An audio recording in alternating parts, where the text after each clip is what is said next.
Welcome to the Skills for Learning team at the University of Wolverhampton's Guide to Writing a Book Review. So what is a book review? Well, in this case, it isn't just a description or synopsis of the contents of the book under review. Although you will be expected to briefly summarise the main ideas and themes of the book, the majority of your review should be a critical discussion of the text, an analysis and evaluation of its content in relation to your assignment brief. As with any assignment, the language you use throughout the review should be academic in tone, fact-based, objective, with your arguments backed up with good quality evidence and clear reasoning. The review as a whole should be well structured with a clear introduction, a main section with a coherent line of reasoning, and an equally transparent and clear conclusion to end the piece. Referencing convention should be followed throughout with in-text citations and a reference list at the end of the review. So you will be expected to be able to concisely summarise the text, drawing out the main arguments and themes in relation to your assignment brief, demonstrating to your lecturer that you have read and understood the text under review. The majority of the review, however, should be a critical discussion and analysis of the text, identifying its strengths and weaknesses, and perhaps exploring its relation to other texts and research within that area and the impact it has had on your understanding of the subject. So what are you being asked to do? Well, read your assignment brief carefully in order that you understand exactly what the question entails. Make sure to pay particular attention to the marking grid and learning outcomes in order that you understand what skills and knowledge your lecturer wants you to demonstrate with this piece of work. Are there any particular areas of interest or themes that you're being asked to specifically focus on? Are there any particular texts that you should make reference to in your review? And of course, you should be aware of deadline, word count, and any particular layout issues detailed in your assignment brief.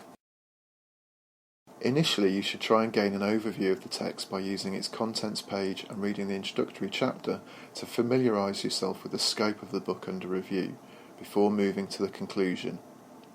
Having this initial overview might help indicate what further reading or research you may need to do to finish the review. You must obviously then read the book in detail to ensure that you have a thorough understanding of the subject matter in order that you are able to discuss its themes and arguments in the main section of your book review.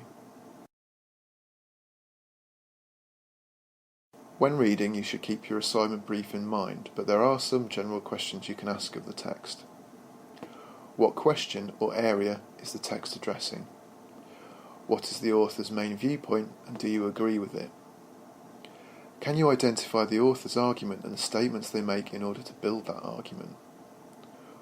What proof do they give to back up these statements? Is it credible, and do you believe it?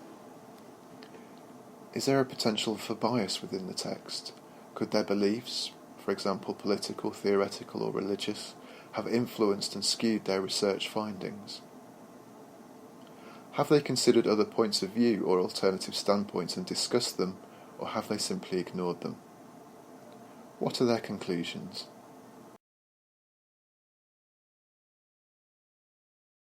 Obviously, the criteria that you subject your text to will depend on your assignment brief, but here are some ideas on the areas that you could pull out for discussion. Definition of relevant terms. Disagreements or controversy. Are the author's ideas generally accepted within your field, or do other authors agree or disagree with them? What were the conclusions reached by the text? Are there any gaps in the text coverage of its subject? Be careful here not to criticise the text for not addressing areas that it never initially intended to. Does the text suggest any avenues for further research?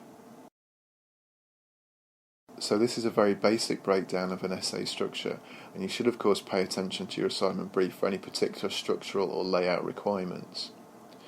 Your introduction and conclusion should be roughly 10% of your word count. So if you have 2,000 words, then they will be around 200 words each. Your introduction should introduce the book that you are reviewing, highlighting the issues that you'll be discussing, and perhaps emphasising their importance and relevance to the subject area that you're studying. The main section is where you will briefly summarise the contents of the book, drawing out and highlighting the themes that you'll be discussing.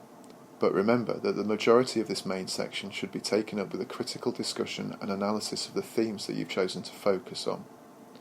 Please refer to our videos on critical thinking and academic writing to find out more on how to structure your essay and form a critical argument. Your conclusion is a summary of your arguments and main points, relating them back to that initial research question. No new information should be introduced in the conclusion. For more information on academic writing, critical thinking and information searching, please visit www.wlv.ac.uk/skills. Thanks for listening.